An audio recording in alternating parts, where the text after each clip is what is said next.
Hello and welcome friends. Tally prime के edit log version सीखने की सीरीज में मैं सूरज आपका स्वागत करता हूं और आज की ये वीडियो टैली प्राइम को लेकर के है। यहाँ पर इसे ओपन करता हूं मैं टैली प्राइम और आज का जो टॉपिक है वो वापस से वही सैलरी स्लिप हमें बनाना है और आज के इस वीडियो में एडिट लॉग के ऊपर बात कर रहे हैं। टैली प्राइम का जो एडिट लॉग वर्जन है ये थोड़ा सा डिफरेंस इसमें है और हम लोग जैसे कि जानते हैं कि हम लोग हमेशा नई कंपनी के ऊपर कार्य करते हैं तो शॉर्टकट की के माध्यम से चलता हूं इस बार, ठीक है। तो अगर आपको लैपटॉप यूज़ कर रहे हैं तो लैपटॉप में आपको एक मिलता है फंक्शन की, तो आप फंक्शन की के साथ F3 प्रेस कीजिएगा तो आप सीधा कंपनी क्रिएशन में चले जाएंगे। ये आ गए। अगर आप फंक्शन की नहीं दबाते और लैपटॉप यूज़ कर रहे हैं तो दिक्कत होगी आपको, ठीक है। तो जरूर यूज़ कर लीजिएगा फंक्शन की और यहाँ से क्रिएट कंपनी पे जाके एंटर कर देना है। अब जैसे ही एंटर करेंगे ना एक नई विंडो खुल करके सामने आएगी। अब देखिए ये नई विंडो खुल करके सामने आ गई। अब इसको आपको भरना है, ठीक है, फॉर्म भरना है ये, यानी कंपनी का नाम वगैरह देना है। तो जैसे सपोज कीजिए कि कंपनी का नाम है माई शॉप, ठीक है, ये कंपनी का नाम है। और यहाँ से जो है लोकल एड्रेस, तो जो मैं देता हूँ जहाँ का मैं रहने वाला हूँ वो एड्रेस मैं यहाँ पे डाल देता हूँ, तो ये हो जाएगा वहाँ का एड्रेस और एंटर कर देंगे। एंटर कर देंगे यहाँ से जैसे आते हैं ना तो उत्तर प्रदेश यहाँ आएगा, तो ये उत्तर प्रदेश हो जाएगा और यहाँ पर लोकल एरिया का पिन कोड आएगा, तो ये पिन कोड हो जाएगा। एंटर करेंगे और एंटर करके इसको कराएंगे एक्सेप्ट, ठीक है। तो ये एक्सेप्ट हो जाएगा और एक्सेप्ट होने के बाद आपको क्या करना है, देखिए एक्सेप्ट होने के बाद यहाँ से देखिए ये जो ऑप्शन है ना इसको आपको चालू करना है। ये भले ही यस दिख रहा हो लेकिन फिर भी आपको इसे चालू करना है। यहाँ पे जाकर के फिर वाई प्रेस कीजिए, फिर एंटर कीजिए, फिर इसको भी वाई प्रेस करके एंटर करिए, तो ये आपको मिल जाता है। और यहाँ पर कंपनी का कोड आएगा, फिर यहाँ कंपनी का ग्रुप कोड आएगा, फिर सिक्योरिटी कोड आएगा, इसी तरीके से कंपनी का कोड और तमाम डिटेल डालते हुए यहाँ पे आ जाएगा। यहाँ पर आपको 10 नंबर डालना है, तो यहाँ पर ये जो है 5 अंकों का होगा। फिर यहाँ पर जो है 2 3 4 5 नंबर्स आएंगे और एक अल्फाबेट आएगा। देखिए अगर गलती होगी तो ये बताएगा, तो कह रहे 4 ही अल्फाबेट पहले रखने हैं, तो ये 4 अल्फाबेट रख लिया। फिर 5 न्यूमेरिक वैल्यू, तो ये हो गया 5 न्यूमेरिक वैल्यू और एक अल्फाबेट, तो फिर ये एक अल्फाबेट हो गया। अब ये बिल्कुल ठीक हो गया। अब यहाँ से आपको रजिस्ट्रेशन नंबर डाल करके, और ये गवर्नमेंट है या अदर्स है तो इस बार अदर्स, और फिर ब्रांच डिवीजन और इनका नाम, और फिर इनका पैन आईडी कार्ड जो है, पैन कार्ड पे जो नंबर होते हैं तो वो जरूर डाल दीजिएगा। तो ये सब डाल करके एंटर करके इसको एक्सेप्ट करा लीजिएगा। तो ये पेरोल चालू करने का तरीका है, ठीक है।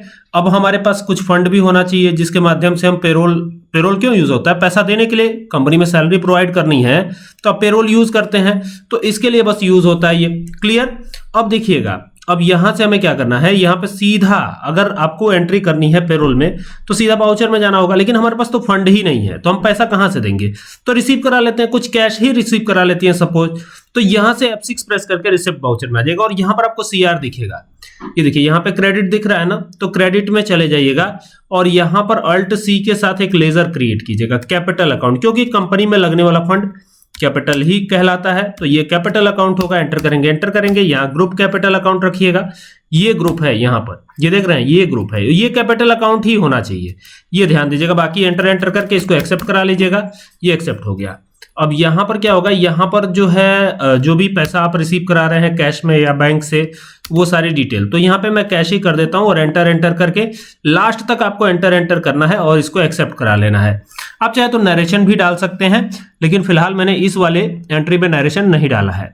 अब हमें कहाँ चलना है, अब हमें यहाँ से सीधे चलना है अदर वाउचर पर। क्यों अदर वाउचर, क्योंकि यहाँ पर कुछ और तो दिखाई दे नहीं रहा है, तो अदर वाउचर, तो ये अदर वाउचर पे आए और अदर वाउचर पे आके पहले हमें अटेंडेंस बनानी है, तो ये अटेंडेंस पे आए, एंटर, नेगेटिव अटेंडेंस रिकॉर्ड करेंगे, ठीक है, यानी एब्सेंटी रिकॉर्ड करेंगे हम। तो यहाँ से एम्प्लॉय की डिटेल आएगी, तो एम्प्लॉय का नाम यहाँ पे देना है, ठीक है। तो यहाँ पर स्वराज नाम दे देते हैं एक, ठीक है। एंटर करेंगे। यहाँ पर ग्रुप चाहे तो बना सकते हैं, लेकिन फिलहाल ग्रुप नहीं बनाता हूं। और यहाँ पे डिफाइन करना है सैलरी की डिटेल को, तो वाई प्रेस करके एंटर कर दीजिएगा।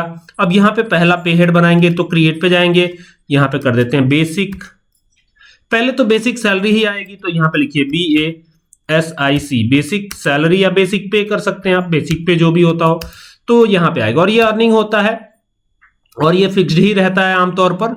और यहाँ पे ये इनडायरेक्ट एक्सपेंस, ग्रुप का सही सिलेक्शन बहुत जरूरी है, तो यहाँ पे ये इनडायरेक्ट एक्सपेंस होगा, तो ये इनडायरेक्ट एक्सपेंस ही आपको रखना है। एंटर करेगा और एंटर करके यहाँ आइएगा और यहाँ पे इसे हम रखेंगे ना ऑन अटेंडेंस, और एंटर करेंगे और यहाँ पे देखिए लीव विदाउट पे, यहाँ पर हमें Alt C करके बनाना होगा। ठीक है। तो यहाँ पे कर देते हैं ABSENT, एब्सेंट बना दिया हमने। इसके पहले भी मैंने बहुत सारे वीडियोस बनाई हैं जिनमें आपको ये बताया है, ठीक है, ध्यान दीजिएगा। और ये डेज वाइज कटेगा भाई, एक दिन एब्सेंट होंगे, एक दिन की सैलरी जाएगी, 2 दिन एब्सेंट होंगे, 2 दिन की सैलरी जाएगी, 10 दिन एब्सेंट होंगे, 10 दिन की सैलरी जाएगी, जितना एब्सेंट होंगे उतने दिन की सैलरी जाएगी, ठीक है। और ये सैलरी मिलेगी कैसे, तो हर दिन सैलरी थोड़ी ना मिलती है, 1 महीने पे मिलती है, तो ये 1 महीने पे, ठीक है। और कैलेंडर पीरियड रख करके, और यहाँ पे ये नॉर्मल राउंडिंग रखिएगा, एंटर कर दीजिएगा, एंटर कर दीजिएगा, ये हो गया। तो अगर सपोज कीजिए कि किसी की सैलरी 15,000 है, सपोज कीजिए, वैसे तो इतना कम सैलरी होता नहीं है किसी का, लेकिन अगर मान लीजिए है ही 15,000, तो क्या करेंगे, तो ये 15,000 हमने दे दिया।